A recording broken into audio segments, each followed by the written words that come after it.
Ngicela umdali angivikele kusathane ongathandwa. Egameni lika Allah onomusa onesihawu. Ungahlanganisi amanga neqiniso. Ungalifihli iqiniso noma uligubezele ulazi. Bafowethu, ngale nkulumo yami yanamhlanje angizivali nokuzivala ubuso ngoba ngifuna lo enigma angibone kahle. Ngifuna bonke abantu bangibone kahle. Ubuso namhlanje yebo ngiyindoda engaziwa kodwa namhlanje ke nizongazi. Angiyivali ubuso. Enigma usemoshe kakhulu and sekuno enigma abanye futhi manje abazenzo enigma sekunomama kunabantwana sekuyingxube evange nje awutholi. Oqala nje into engifuna ukuyikhuluma. Ngicela ukuthi ungene ku-Google ugoogle lona igama self leli lithi enigma. Uzobe usuyithola impendulo zakho. NgesiZulu igama elithi enigma lisho ukuthi uxovizwe. Umuntu ongamtholi ukuthi usikhathi sini. Umuntu ongamtholi ukuthi uyahamba noma ulele noma uyagijima noma umile awumtholi nje ukuthi usikhathi sini.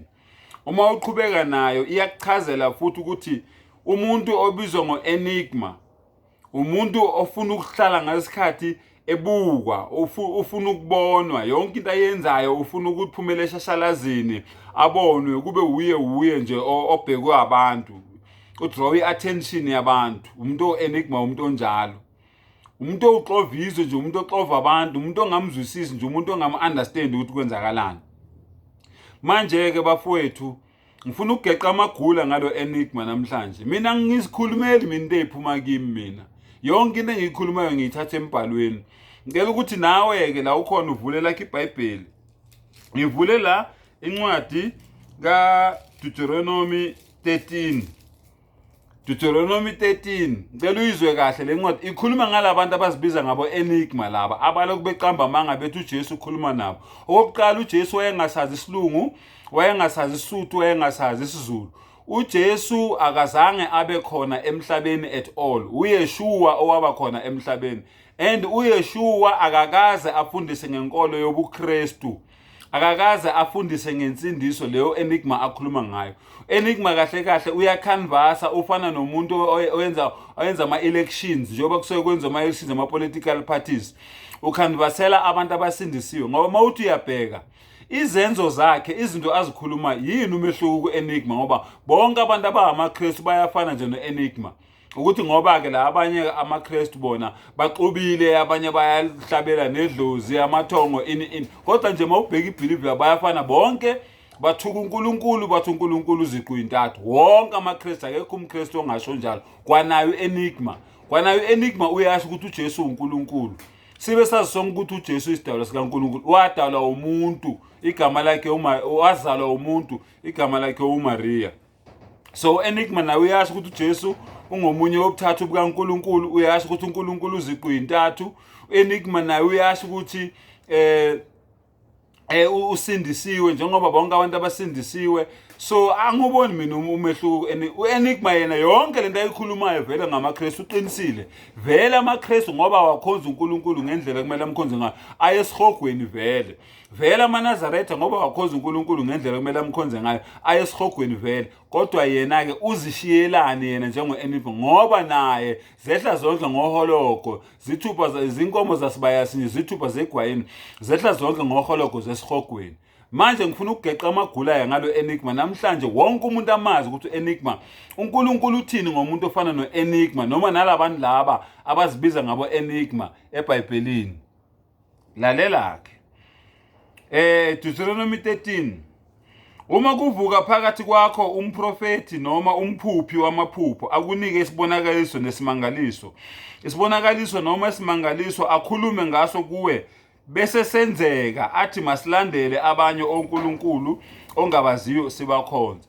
Uyayikhuluma into nibone yenzeka kodwa uyaphuma manje ukuthi akukhonzwa abanye onkulunkulu njengoba naye yedwa akukhonza uJesu njengoba ethi uJesu uNkulunkulu. uNkulunkulu uthi mqwayeni lowo muntu loyo.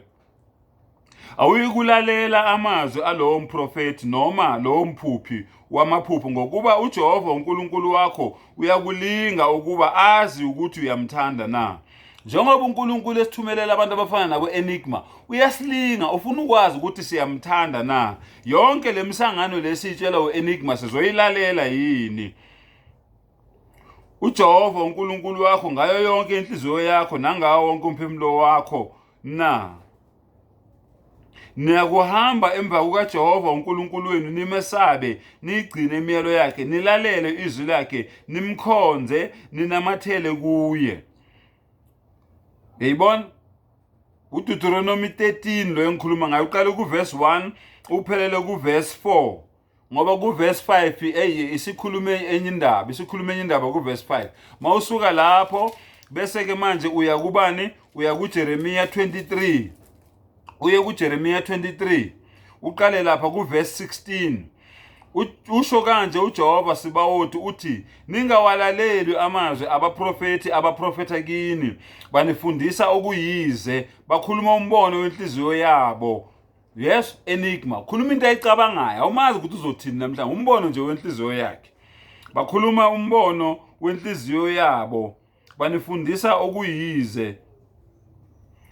Kungengokuvela emlonyeni kaJehova, bazinge bethi kwabangidelelayo. uJehova ukhulumile uthi, niyakuba nokuthula kubo bonke abahamba ngenkani yenhliziyo yabo, bathi anikwehlelwa ngokubi. Ngokuba 18 ngokuba ngubani owake wema emkhandlwini kaJehova ukuba abone, ezwe izwi lakhe na? Ngubani oqaphele izwi lakhe walizwa na? Yabuza uNkulunkulu, njengoba belokhu bethi uNkulunkulu ukhuluma nabo, uJesu ukhuluma nabo, ubani nobufakazi baloko owake walizwa izwi lakhe, owake waba semkhandlwini wakhe? Lento kaEnigma bafethu ayikho seyingime emphinjeni mina, ngoba akuseyena yedwa manje, sebebaningi nje abantu manje. Hayi uJesu uthi yimuphi lo Jesu enikhuluma ngayo? Ngoba uJesu into engakazi bekhona. uJesu umsangano nje wakhandwa wamaRoma ngo325 AC. Akakaze abe khona uJesu emhlabeni. Akakaze uJesu abe khona. Ngiyaphinda, uJesu akakaze abakhona emhlabeni. uYeshua lo wayekhona wayekhuluma ulimi abalibiza ngeAramaic, ulimi olusondelene kusiHebheru nesiArab, ulimi lwakubo lolo. Akakaze uYeshua wakhuluma isiZulu, noma wakhuluma isiTswana, noma wakhuluma isiSuthu, noma wakhuluma iEnglish. Amanga nje lento ekhulunywa ngeEnigma ayikho. Ngicela ukuthi uNkulunkulu asiphe amandla, asivule ingqondo, sibone iqiniso njengoba linjalo. Abantu bayeke ukuthuswa inyoka efile, bathuswe into engekho. Ayikho lento ekhuluma ngeEnigma, amanga lihlaza cwe. Shilo ngathi angizivali namhlanje, ngifuna angibone naye, ngiyamtshela Enigma la ukhona, nalabo mama laba bosizwe, nala bonke labantu laba abazenza bo Enigma manje. Ningabaqamba imanga noHubu kaBhejani, nisengela abantu ezimithiyo, nishaya abantu ngemfa iphindiwe. Yekelani ukukhulumela abantu abangakhulumani iqiniso ukuthi nina niyingceku zikaSathane, niyikhonzi kaSathane, nisebenzela uSathane, nina nirecruitela uSathane. Ayikho lento yenu. Wa akhiru dawana anilhamdulillahi rabbil alamin.